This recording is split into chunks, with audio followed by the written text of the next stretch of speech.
Painting பண்ண ஆரம்பிச்சாலே இமானுவேலுக்கு ரொம்ப சந்தோஷம் ஆயிடும். தனியா பேப்பர் குடுத்து பெயிண்ட் பண்ணுன்னா பெயிண்ட் பண்ண மாட்டான். கலர் பண்ணுன்னா பண்ண மாட்டான். ஆனா, நான் பண்ணும்பொழுது அதில வந்து ஒரு எக்ஸ்ட்ரா ஆட் பண்றதுக்கு, பெயிண்ட் பண்றதுக்கு, அதில ப்ரஷ்ஷு, கலர்லாம் ஆட் பண்றதுக்குன்னா ரொம்ப பிடிக்கும். ஏமாந்து சில நேரம் நான் பண்ண பெயிண்டிங்கில வந்து ஏதாவது ஒரு வேலை பண்ணி வச்சுட்டு போயிடுவான். நான் மிக்ஸ் பண்ணி வச்ச பெயிண்டிங்கில அவன் வந்து கொஞ்சம் மிக்ஸ் பண்ணி கலர் எல்லாம் மாத்திடுறது, அந்த மாதிரி வேலையெல்லாம் அதிகமா செய்வான். அதோட அவன் பெயிண்ட்ல கை வைக்கிறதும், கழுவுறதும், கை வைக்கிறதும், கழுவுறதும் இதே தான் செஞ்சுக்கிட்டு இருப்பான்.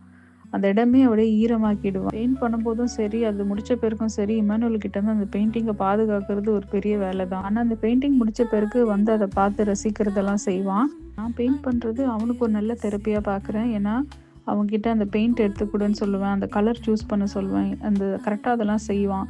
அப்புறம் தண்ணி எடுத்துட்டு வர சொல்லுவேன். எனக்கு கொஞ்சம் ஹெல்ப் பண்ண சொல்லி அவன கேட்பேன். அவன இன்வால்வ் பண்ணுவேன் அந்த வேலையிலலாம். அது அவனுக்கு ரொம்ப பிடிக்கும். அவன் வந்து அது கொஞ்சம் கூட ஹெசிடேட் பண்ண மாட்டான். அவனுக்கு அது போர் அடிக்காது. அவன் அத பார்த்துக்கிட்டு இருக்கும்போது.